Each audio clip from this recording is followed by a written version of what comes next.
Hi, gorgeous. Happy 2026. You deserve more. I'm going to show you how to get it. If you are watching this, I truly, truly hope that you are having the best start to your year. I just feel something really beautiful about 2026. So, yeah, I hope you do too. This video, we're talking about sexual blueprint. So we are actually reading out of my book, Sex is Your Superpower. The book link is in the description, and so is the live training. I'm actually going to be doing a live masterclass February 1st. So if you want to sign up for that, go right ahead. But if you don't sign up for the masterclass, get the book. Okay? So many people have like, Corinne, this book literally changed my life. It changed the way I date. I'm not sad if it doesn't work out between me and a guy before. I'm attracting better men. So yeah, grab the book, girl. And the funny part is the book is not really about men. It's just a byproduct of the book. All right, so we're talking about sexual blueprint. Before I start, I want to let you guys know that this makes me nervous. Like the whole purpose that God has given me, it makes me nervous. Let me tell you why. Is first of all, sex is such a taboo topic that people gasp if you say the word sex out loud. Like people, I have heard people audibly gasp when I told them the title of my book. There's so much wrapped in sex.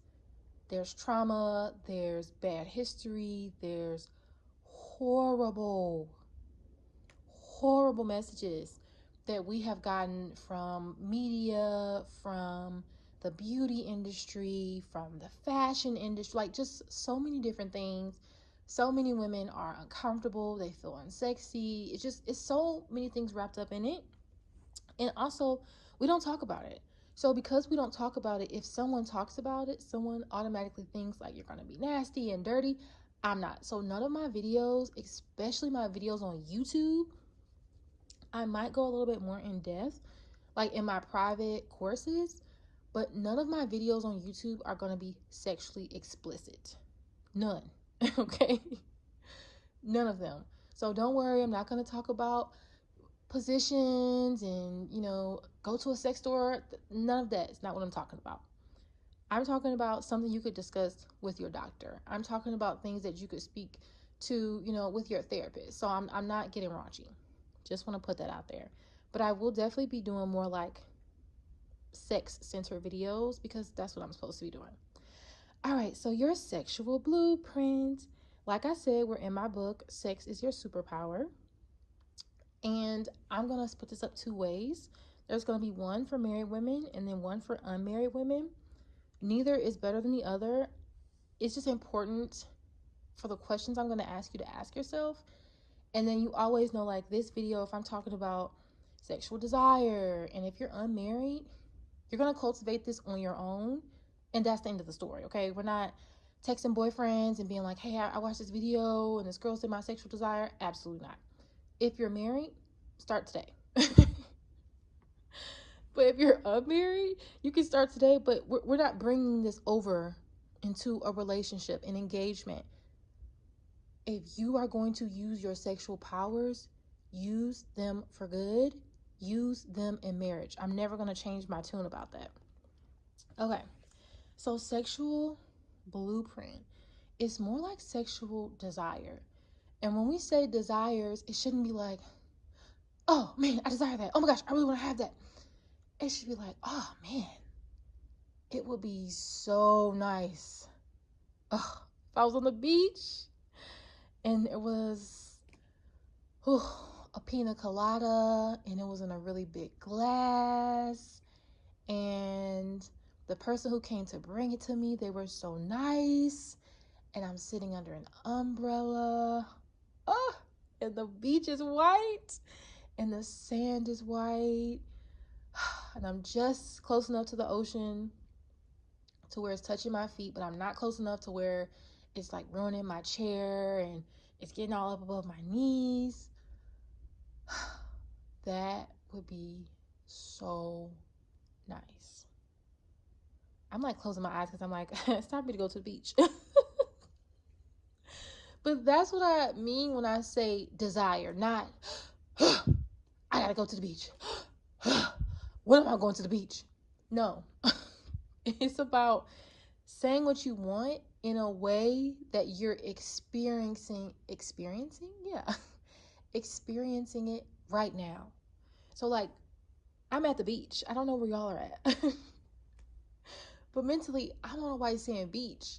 It's like bringing the words into your body.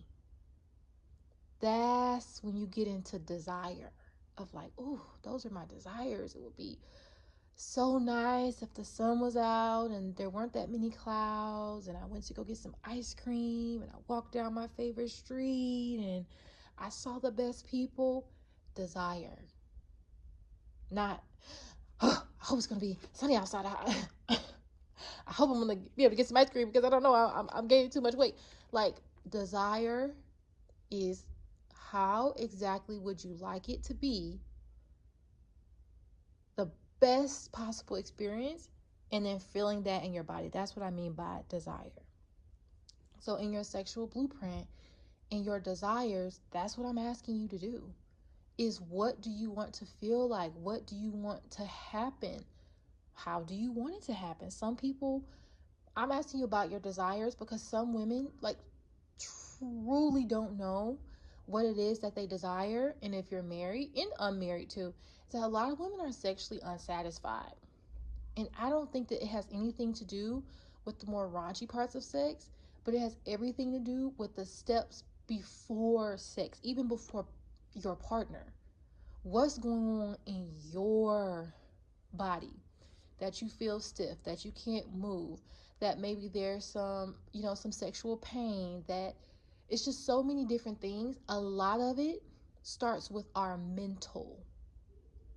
A lot of it starts with our feelings. So a lot of women, they cannot even think about anything sexual if they're stressed. And so do you know that about yourself? And so maybe one of your desires is, I desire to be like stress free.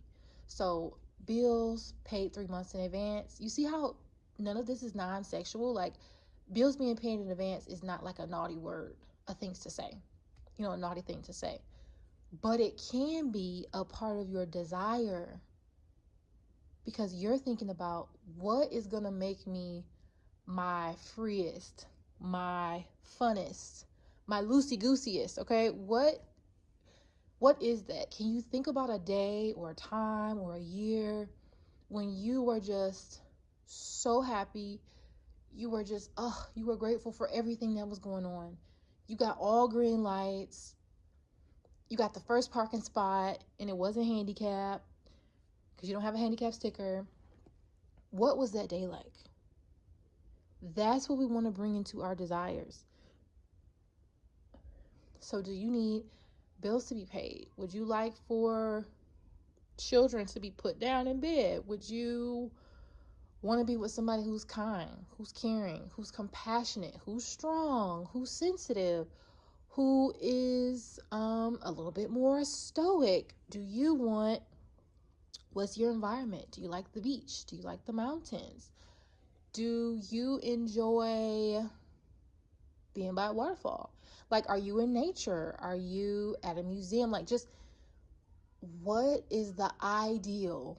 Like, oh man, I went to the museum and I got my favorite cheesecake and now I just feel like I am so happy and it's just the best thing ever. Desire, what do you desire? So here are my questions if you are married, and then I'm going to show you which ones kind of like, I guess, compare and contrast. Yeah. So married is, the question is, what needs are / are not being met? It could be financial, it could be emotional, and I'm going to say this for married women, but also if you are partnered and you have kids. So not just if you're married. A lot of women, they call it, what do you call it? Oh, yeah, okay. So I heard a man say a mommy wife, and I'm like, what is a What is a mommy wife? It sounded self-explanatory, but I'm like, well, let me just ask. And he goes, men who they want women to cook their lunches, scratch their back, clean the dishes, do the laundry, just every single thing for him. He's sick, he wants soup, he wants tea, he wants just like another child. And it's not giving from like overflow and from deep romantic love. There's like a difference from like cooking a romantic meal from your partner than sticking chicken nuggets in the oven and having to cook for 4 3-year-olds. It feels like that. It feels like you're mothering. Like there's nothing romantically intimate about the relationship. It's just after you come home from work, you might get the kids together. Okay, you got to take out the trash. You got to do the laundry. You got to put dinner on the table. You got to clean dinner up off the table. You have to put the kids in the tub, and you have no help. And so you don't feel like you're in a partnership. I was like, that's really interesting. I had no clue. It was called that, but he was like, yeah, a lot of people I know and like men I know, they want mommy wives. I was like, that is so interesting. But basically, if you feel like you're a mommy wife, if you're doing absolutely everything, you're cooking, you're cleaning, you're putting the kids to bed, you're changing a light bulb, you're making the appointments, you're the one who has to go to PTA, you're the one who has to do drop off and pick, like it's just, you feel exhausted. Okay, that's your question. So that's actually for married and currently partnered women. So what needs are or are not being met? Okay, question mark. So if you feel like I need more time for myself, or I need time to go to the spa, or I need to go get my hair done, or I need to go do this particular thing, write that down. And then also write down what needs are being met. And number 2, see what does it say here? What type of life would make you feel incredibly safe and taken care of? So, what in your mind is just the ultimate? Oh my gosh, I feel so taken care of. I feel so safe. What does that look like? And number 3, and this is always if you are with a healthy man. I'm not talking about women who are with abusive men, emotionally, physically, mentally, financially, verbally. Get out, okay? Go to a channel where they help domestic abuse survivors leave. That's not what I'm talking about. I'm talking about a normal, healthy man. Okay, I'm not talking about abusive men. And number 3, introduce your desires to your husband. And here's what I mean by introduce your desires to your husband. Not, you need to take out the trash. If you want to have more sex, you need to take out the trash. Horrible idea, okay? Horrible idea, because you're forcing and you're demanding. It's not cute, it's not sexy, none of it works. And so you could say something like, thank you so much for doing the things you do around the house. I really love it when you take out the trash, and I really love it when you close the garage door behind you. I don't know, whatever your thing is that can be a way that you express your desires. It's not the only way you can do it, but that could be the way that you start to express your desires. And positive reinforcement. Positive. So if he takes out the trash, that might mean you give him a longer kiss than you usually would. And you are so grateful. Thank you so much for doing that. It makes me feel like you heard me, safe and appreciated. All right, and number 4 for married or partnered women, but y'all know, have sex within the context of marriage, is to care deeply for yourself. So there are times in my life when I did not want to pass a mirror, okay? Let alone have a thought of anything sensual, sexual, even like, oh, I'm so beautiful. No, I was like, oh my gosh, what is going on with me? I just felt so defeated. And I think a lot of lack of women's sexual satisfaction and attraction is lack of satisfaction and attraction with themselves. My boobs hang too low, my butt's not big enough, it's too small, my waist isn't small enough, it's too big, my ears, my hair, my nose, my feet, my mouth, my lips, my tongue, my teeth, none of it, my skin's not soft, I have acne, I don't have acne, it only shows up in my forehead, it always comes on my nose. Whatever it is, we can be such harsh critics of ourselves. And we can say very, very nasty things to ourselves. And so, why would you believe you are capable of experiencing desire, passion, love, romance, if you don't feel that way about yourself? And I'm not talking makeup, I'm talking about taking a bath, eating well, going on a walk. These are all things that are going to do for you what makeup could never do 24/7, and it's going to make you feel better. Because our desire is also attached to our hormones: estrogen, testosterone, oxytocin, endorphins. So, are you taking care of yourself? Question mark. And if not, what does it look like for you to take care of yourself? For me personally, in the morning, I need to stretch. I need to do some type of movement, and when I don't, I can tell like I'm off my square. I need to pray. I need to have a cup of tea. I need to breathe. And then I feel like, okay, I can start my day. So maybe you need to wake up early if you have work, but you need to find out what it means to deeply care for yourself. One of the other things I do is I use body gloves to like take a shower. It is the best. If you don't have exfoliating gloves, get you one today, okay? Your skin is going to be so soft without you having to like go out of the way, because you're already washing yourself with an exfoliating glove. So what does it mean for you? But start with the inside out.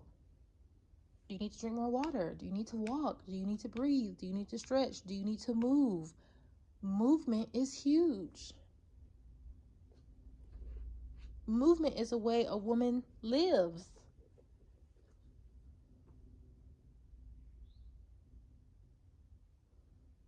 And I think if women who aren't moving, they're dying. Women who move, they're radiant. They have this just natural about them. It doesn't matter their size, doesn't matter what they look like. But when a woman moves, it's like, oh, that is like, you can't keep your eyes off of her. And not even in a sexual way. It's just like, wow, like look at her walking those heels. She looks so good. You better strut, girl. Like, it's attractive. And you feel better when you move. I love to dance. So at some point every day of my life, I'm dancing. The song I like right now is Strut. I don't know if it's Zeddy Will. I don't know who that man is, but I like the song. And it's like a perfect runway song. Like, put your heels on and strut. Okay? It's called Strut by Zeddy Will. So what do you need to do? You got to figure that out for yourself, gorgeous. But you need to plan to take care of yourself. And for my unmarried girlies,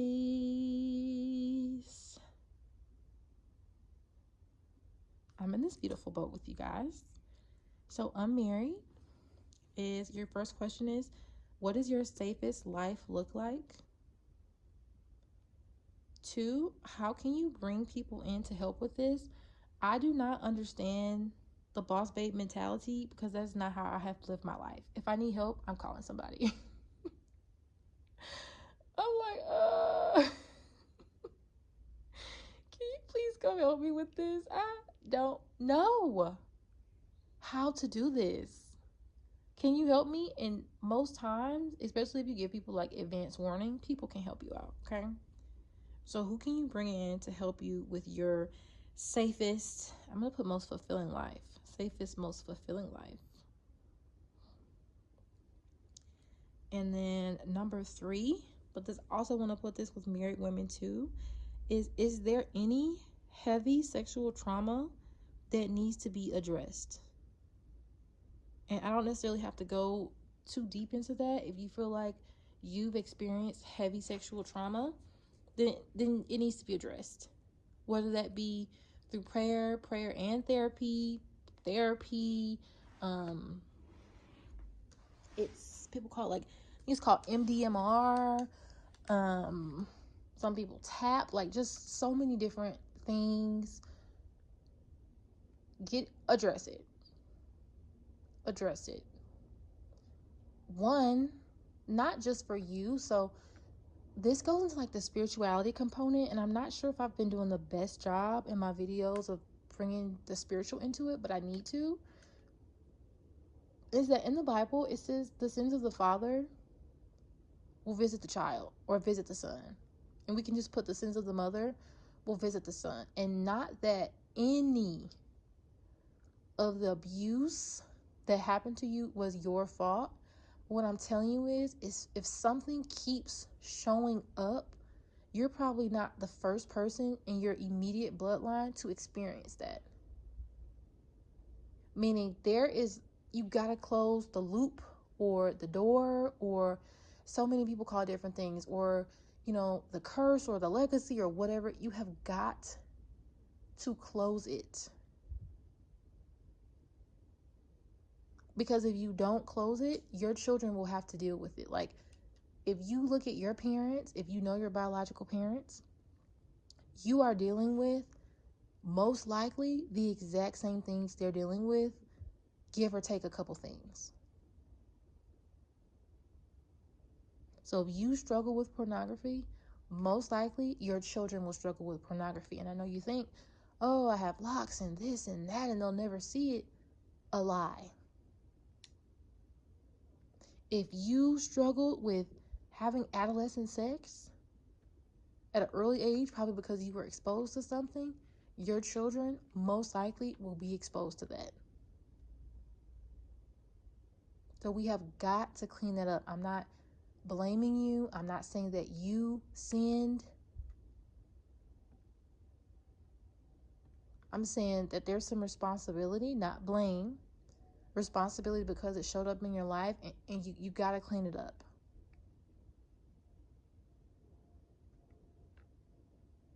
And I have so much compassion, and I'm so incredibly sorry that happened to you.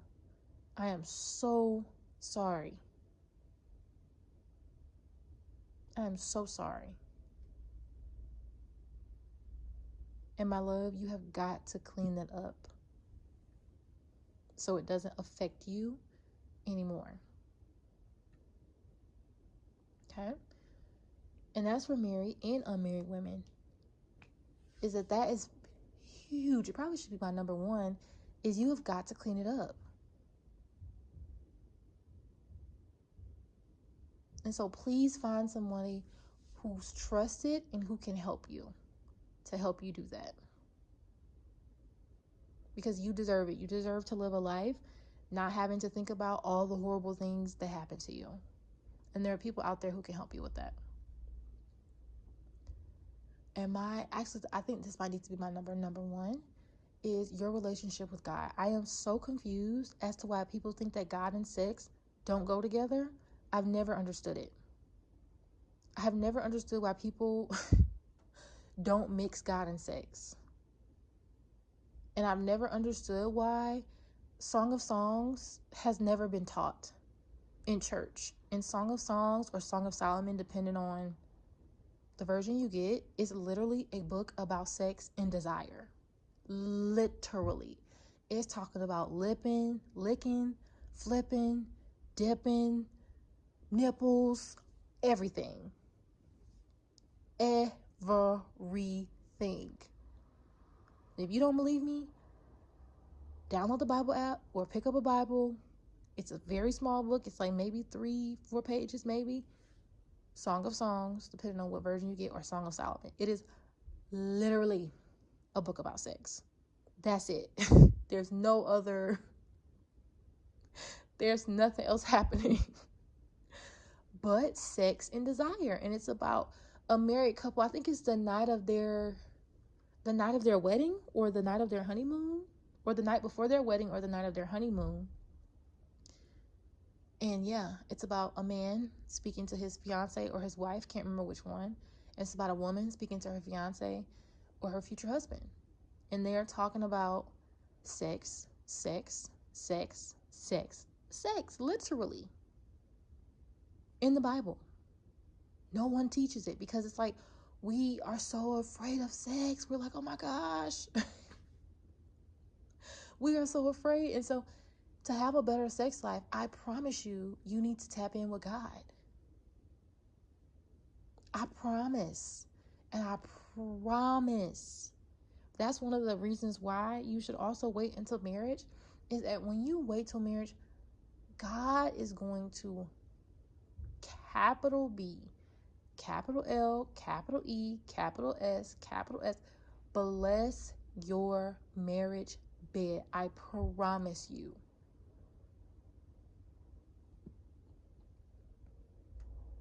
You will have knock your socks off incredible sex. Promise. Because that's how God does all things. If you do it his way, he will give you so much more. If you steward the little you have, he will trust you with so much more. So don't ever be deceived or upset, or have people tell you that sex is not important, sex and God doesn't matter, God doesn't care about your sex life, God doesn't care about what you do with your body. Lies. Incorrect. God cares very much what you do with his temple, his dwelling place. He cares very much. So cultivate a relationship with God, and God will tell you. You don't have to. I think one of the saddest things for me is when I see women who get involved with polyamory, or like, having multiple wives, multiple women, because most women don't like that. I don't need to poll women. I'm just clear. Most women don't want to do that. Number 2 is like the wives who do it. And I'm always, I could be completely wrong. I don't think I am, but I could be. Is that there's always this element of, well, if I let him have me and another woman, then he'll still just want me. And we can kind of have that, other woman, together in like a weird way. It's like a way to let him cheat, but on your terms. And then for those women who offer up threesomes, foursomes, fivesomes, whatever, and then to still have to leave for being cheated on, is just the wildest thing to me. I'm always like, oh, I'm so sorry to hear that, because it's like, I literally told you you could sleep with 3 other women, but like not 15. And so it's never going to be enough. Like, you could give what people call like hall passes. So you give your husband a hall pass for 30 women. And if he's a cheater, he's going to have to go to 35. He's going to have to go to 40. He's going to have to go to 50, because the passes you gave is not enough. But God will lead you. God will show you things about this man, his sex life, his sex drive, his sex addiction, his pornography addiction, whatever it is, he will show you. And he'll tell you, like, girl, you don't have to do that. You do not have to do that. And so that's another reason, is that God will just, you will have so much self-respect and a deep self-love for yourself when you allow God, might sound crazy to you, but into your sex life, into your abstinence or chastity, whatever. I don't call it a word because because I don't have to like be attached to a title, but he will come into that. He will support you in that. So allow God to be a part of your sex life. And people are like, oh, you know, God doesn't care about sex. And in the Bible, when it talks about fasting is from abstaining from food. But it says that you have to ask your spouse if you can fast from sex. And so God is like, don't even don't go above me, above your spouse to me about sex, because that's between y'all. Like, God gives us so much control in that area, but we definitely need to do it his way. So to my married and my unmarried girlies, hey, I really, really hope you enjoyed this video. I'm going to do my best to talk more about sex, but like I said, and not in a vulgar manner. So you're definitely going to see more videos about sex and sexual desire and all kinds of fun things like that. And if you enjoyed this and if you're still listening, thank you so much. If you would love to come to the in-person event, it's going to be February 1st, and you can register down in the description box. And if you want to go ahead and get the book, which I highly, highly, highly, highly, highly, highly, highly, highly recommend, not just because I wrote it, it's really a good book. Very helpful, very, very, very helpful in your singleness, your dating life, your marriage, desire, want, self-care, like all the fun things. Worth it. So go ahead and click that. I think it's going to take you to Amazon. Yeah, go ahead and click that if you want the book as well, and I will talk to you guys in the next video. Hugs and kisses. Bye.